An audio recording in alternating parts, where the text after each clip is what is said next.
ये है दिल्ली दर्पण।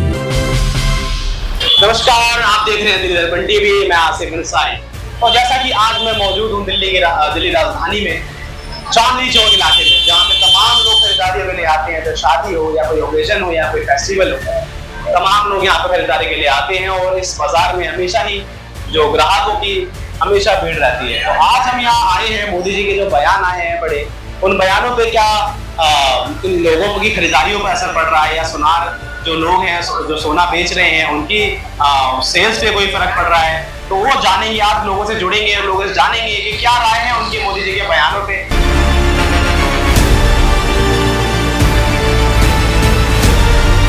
लेकिन देश हित में हमको ये तय करना पड़ेगा कि साल भर तक घर में कोई भी फंक्शन हो, कोई भी कार्यक्रम हो, हम सोने के गहने नहीं खरीदेंगे। जैसा कि नरेंद्र मोदी जी का बयान आए हैं, क्या कहेंगे उनके बयानों पे, क्या राय है आपकी? भैया महंगाई तो बहुत ज्यादा हो रही है, आपके आगे की बात है। महंगाई ज्यादा हो रही है, बहुत ज्यादा महंगाई हो रही है, पब्लिक परेशान है। अब बयान में क्या किसी के क्रिटिसाइज तो कर नहीं सकती जनता। क्या लगता है देश पे कोई आर्थिक संकट आने वाला है? अब जैसे बयान हो रहा है उससे तो लग रहा है भाई, अगर इतने बड़े मिनिस्टर पीएम अगर ऐसा बयान देते हैं तो नेचुरल है कोई ना कोई आपदा आया है। बंगाल इलेक्शन से पहले ये बयान ना देना, उससे पहले कहना कि सब सही है देश में, और फिर इलेक्शन के तुरंत रिजल्ट बाद इस तरह का बयान आना, किस ओर इशारा कर रहा है? ये तो ऐसा, वो तो इलेक्शन का था ना, वो इलेक्शन को इसके आड़े कुछ दबा रखा था।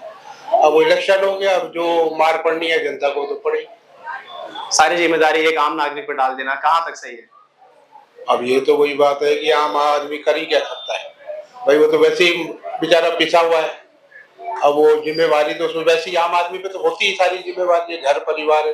पर अब ये है कि भाई अभी समस्या का समाधान आम आदमी थोड़ी ना कर पाएगा। जैसे वो मोदी जी कह रहे हैं घर से काम करें, ऑफिस ना जाएं। ये तो सब कहने की बात है। आप अगर ऑफिस नहीं आओगे ऑफिस वाले निकाल देंगे। भाई प्राइवेट जॉब है यहाँ तो सारी, ऐसा तो है नहीं कि कोई आपको घर से काम करने को देगा। आपको आना तो पड़ेगा ही पड़ेगा, सबको आना तो। आप क्या कहेंगे, आप इस बयान के समर्थन में हैं या फिर विरोध में? घर में अगर कोई परेशान होगा तो पूरे परिवार की मदद करेगा या नहीं करेगा, ये बताइए ना। मोदी अगर हमारे देश के प्रधानमंत्री हैं तो अपने पूरे हिंदुस्तान को परिवार समझ रहे हैं, तो कुछ सोच समझ के तो बयान दे रहे होंगे जी। समझ। रोजगार पे क्या असर, रोजगार पे कितना असर पड़ेगा इस बयान से? रोजगार पे असर पड़ेगा, कुछ भी पड़े। पहले देश जरूरी है या रोजगार जरूरी है? अगर देश ही नहीं होगा तो रोजगार का क्या करोगे, ये बताइए ना। मतलब देश खत्म हो जाएगा। मस्त, पहले हमारा देश जरूरी है।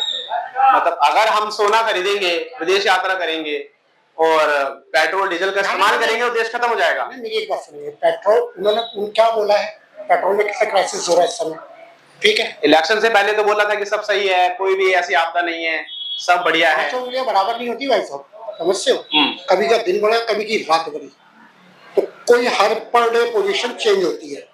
आप ये तो नहीं है आप जैसे भी आ रहे हैं सुनार होते, आपको एक साल तक आपके कोई मतलब बोल दिया जाता कि नहीं खरीदना है सोना, तो आपके रोजगार पे कितना असर पड़ता? उन्होंने कुछ सोच समझ के तो ये बयान दिया होगा ना। लेकिन एक देश के लीडर का काम क्या होता है, अगर क्यों हर देश के नागरिक को देखे। 6% से 15% वो टैक्स लगा रहे तो कोई रीजन होगा ना भाई, नहीं तो कोई बंदा 9% एकदम इंक्रीज नहीं करता। इम्पोर्ट ड्यूटी जो बढ़ा दी, बिल्कुल बढ़ाई, ये नहीं बढ़ाई, 15% कर दी ना।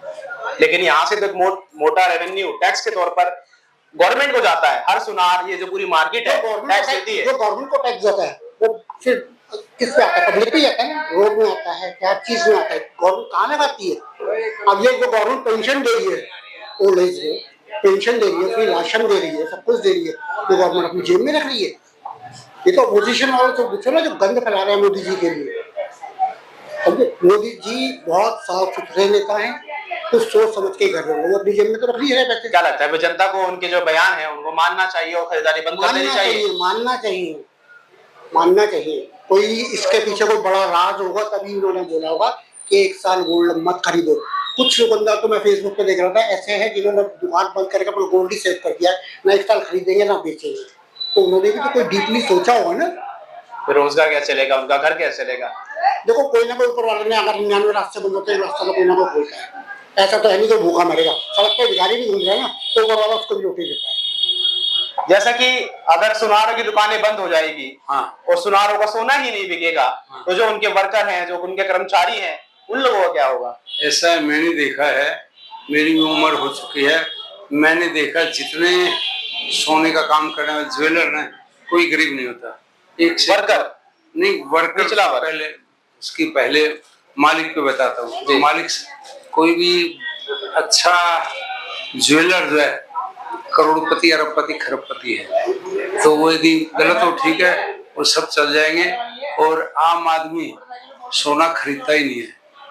मतलब साधारण आदमी कैसे खरीदे? आज 1,62,000 के दाम में किसी के बस का है 1,62,000 खरीदना, और जिनके बस का है तो खरीदे। मतलब मैं तो समझता हूँ मोदी जी के ये तो है, उम्रदार आदमी है, लगभग 76 वर्ष उम्र चुके हैं, वो हर काम सोच समझ के करते हैं, हर काम सोच समझ करके हर तरह से करते हैं। और देश की जनता को इनका पूरे से पूरा सहयोग देना चाहिए। और विपक्षी दलों का तो काम ही होता है गाली कर देना, निंदा करना। विपक्षी दल, राहुल की बात में कोई दम नहीं है, अखिलेश यादव रोज इनकी निंदा करता है।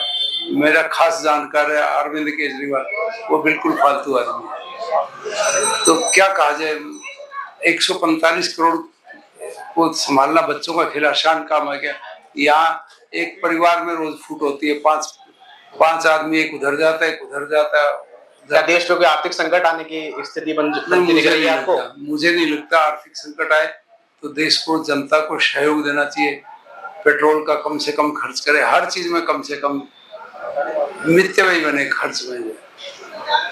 मतलब मुझे नहीं लगता कोई संकट आने। और बाकी हमारे देश में जो ज्यादा पैसे वाले लग्जरी लाइफ खूब चला रहे, बिता रहे हैं लग्जरी लाइफ, पूछो मत। तो साधारण आदमी तो वैसे ही थोड़ा सा गुजारा करता है, कुछ करता है। आप समर्थन में है मोदी जी के बयान के? बिल्कुल पूरी तरह। जैसा कि आपने देखा, हमने अपनी खास पेशकश में आपको दिखाया कि कुछ लोग विरोध में दिखे और कुछ लोग समर्थन में। ज्यादातर जो लोग थे वो समर्थन में थे मोदी जी के बयानों के। तो आप देख रहे थे हमारी खास पेशकश और मैं था आसिफ अंसारी। आप देख रहे थे दर्पण टीवी। ऐसी ही बड़ी खबरों से जुड़े रहने के लिए आप देखते रहिए दिल्ली दर्पण टीवी। लेटेस्ट खबरों के लिए सब्सक्राइब करें हमारा YouTube चैनल या फिर लॉग ऑन करें www.delhidarpantv.com। खबरों की कवरेज और विज्ञापनों के लिए संपर्क करें।